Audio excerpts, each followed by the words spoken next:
दोस्तों, जिन paranormal games के बारे में मैं आपको बताऊंगा, उन्हें खेलना बहुत ही खतरनाक हो सकता है। इसलिए मैं आपसे बस इतना कहूँगा कि ये बस एंटरटेनमेंट के लिए ही देखें, क्योंकि मैं बिल्कुल भी नहीं चाहूँगा कि आप ये गेम्स खेलें और आपका कोई नुकसान हो। याद रखें, आत्माओं से संपर्क करना कोई आसान काम नहीं है, क्योंकि एक आत्मा से कनेक्शन बनाने के लिए उसकी मर्जी होना बहुत ज़रूरी होता है। इसलिए कई बार नाकामयाबी मिलने के बाद जान से हाथ धोने भी पड़ सकते हैं। तो चलिए दोस्तों, वीडियो शुरू करते हैं।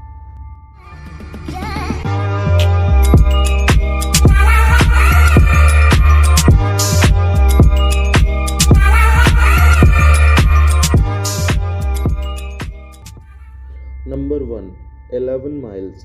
दोस्तों, अगर आप किसी चीज़ को पूरे मन से पाना चाहते हैं तो ये गेम आपको वो चीज़ दिला सकता है। इस गेम को खेलने के लिए आपको उस चीज़ के बारे में ध्यान लगाकर सोचना होगा और फिर अपनी कार या बाइक लेकर एक अंधेरे और वीरान रास्ते पर अपना सफ़र शुरू करना होगा। वो रास्ता जो एकदम सीधा हो और उस पर कोई भी मोड़ ना हो। रात के अंधेरे में उस सुनसान रास्ते पर आपको काफ़ी डरावनी और रहस्यमयी चीज़ें दिखाई देंगी, जैसे काली परछाइयाँ और आत्माएं। पीछे से आती हुई डरावनी आवाज़ें भी सुनाई दे सकती हैं। इन सब चीज़ों को नज़रअंदाज करते हुए आपको ये सफ़र पूरा करना है। अगर खुशकिस्मत रहे तो वो चीज़ आपको मिल जाएगी जो आपने सोची थी। Number 2, the queen of spades. दोस्तों, इस रशियन पैरानॉर्मल गेम को आपने ब्लडी मैरी के नाम से भी सुना होगा।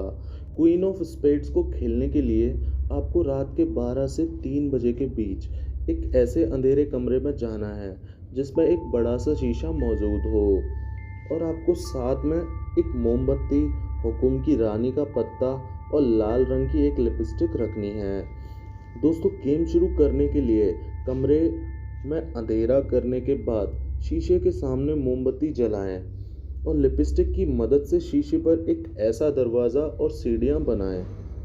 फिर हुक्म की रानी का पत्ता लेके उस शीशे पर बने दरवाजे पर दबा के ध्यान लगाएं और सोचें कि हुक्म की रानी सीढ़ियां चढ़ते हुए दरवाजे को खोल रही है, और फिर कहें, हुक्म की रानी, सामने आ और मेरी इच्छा पूरी कर। अगर आप ये पूरा गेम अच्छे से खेलते हैं तो आप देखेंगे एक साया शीशे में आ चुका होगा और फिर आप उससे अपनी विश मांगें। और दोस्तों, याद रहे, आपको अपनी विश में मांगना है तुम अपनी दुनिया में फिर से वापस चली जाओ।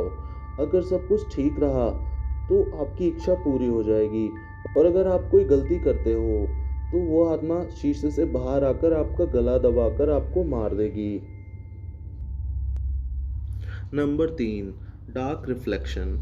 इस पैरानॉर्मल गेम को खेलने के लिए आपको ज़रूरत होगी एक माचिस, मोमबत्ती और एक पुराने शीशे की।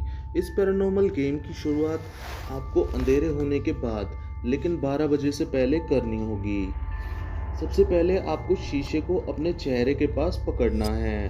पकड़े हुए शीशे के अंदर दिख रहे अपने आप को आँखों से आँखें मिला के फिर एक गहरी सांस शीशे पर छोड़नी है, जिससे कि आपका प्रतिबिंब धुंधला हो जाएगा।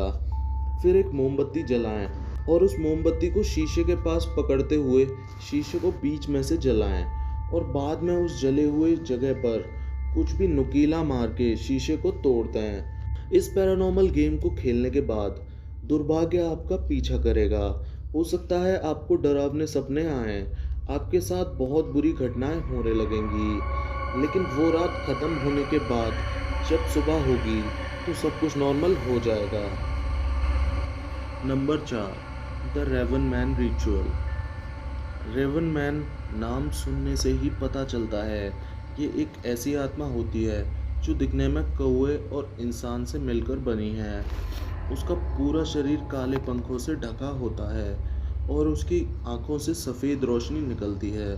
रेवन को बुलाने के लिए रात के 12 बजे नमक से ये फिगर बनाएं। माचिस और 5 मोमबत्तियां लेके उस गोल घेरे के अंदर बैठ जाएं और पहली मोमबत्ती जला के बोलें, इस काली रात को, और दूसरी मोमबत्ती जला के कहें, मैं बुलाना चाहता हूँ, और तीसरी मोमबत्ती जला के कहें, अभी और इसी वक्त मेरे सामने। और चौथी मोमबत्ती को जला के कहें, मेरी इच्छा पूरी करो। इसके बाद एक नुकीली चीज़ को अपनी उंगली में चुभोते हुए खून निकालने पर कहें, ये खून मेरा बलिदान है और ये जलती हुई आग मेरा संकेत है। इसके बाद आपको उसकी आत्मा दिख जाएगी या फिर कुछ पलों के लिए उसकी एक झलक दिखाई देगी। उसके बाद अपनी इच्छाओं की मांग कर सकते हैं और उसके बाद रेवन मैन का शुक्रिया अदा करते हुए अपनी उंगलियों से उन मोमबत्तियों को बुझाएं। याद रहे, इस गेम में उस आत्मा का गलती से भी मजाक ना उड़ाएं और ना ही उसे कोई चुनौती दें। ऐसा करने पर आपके साथ बहुत बुरा हो सकता है। Number 5, closer to another world. ये गेम बिल्कुल एलिवेटर टू अनदर वर्ल्ड जैसा ही है। इस गेम को खेलने पर आप एक अलग दुनिया में पहुंच जाते हैं। ये गेम खेलने के लिए आपको एक बड़ी अलमारी के साथ साथ कागज़ की पर्ची और 2 ग्लास पानी की ज़रूरत होगी। इस गेम को स्टार्ट करने के लिए रात 12 बजने के बाद कमरे की सारी लाइट्स ऑफ कर दें और फिर कागज़ की पर्ची पर अपना नाम लिखें और फिर एक ग्लास लेकर उस पर थोड़ा सा पानी डालें। दूसरे ग्लास को खाली रखें और फिर वो कागज़ की पर्ची और दोनों ग्लास लेकर अलमारी के अंदर बैठ जाएं। अलमारी का दरवाज़ा बंद करने के बाद अपनी एज का स्क्वायर कर दें। उसके बाद जो नंबर आएगा उसे ध्यान में रखें। इसके बाद नाम लिखी हुई पर्ची को पानी वाले ग्लास में डुबोएं और अपने याद हुए नंबर तक गिनती करें। गिनती पूरी होने के बाद जिस ग्लास में पानी और पर्ची है उसे दूसरे ग्लास में ट्रांसफ़र कर दें। ऐसा करते ही आप दूसरी दुनिया में पहुंच जाएंगे और अलमारी के बाहर आते ही आप देखेंगे आप कहीं और हैं और ये दूसरी दुनिया अच्छी या बुरी भी हो सकती है। वापस आने के लिए आपको ये पूरा तरीका वापस से करना होगा और आप अपनी दुनिया में वापस आ जाएंगे। दोस्तों, अगर आपने हमारी पिछली 2 हॉन्टेड वीडियोस नहीं देखी हैं तो जाकर ज़रूर देखें, लिंक डिस्क्रिप्शन में मिल जाएगा। और अगर आपको हमारी ये वीडियो पसंद आई हो तो चैनल को सब्सक्राइब ज़रूर करें।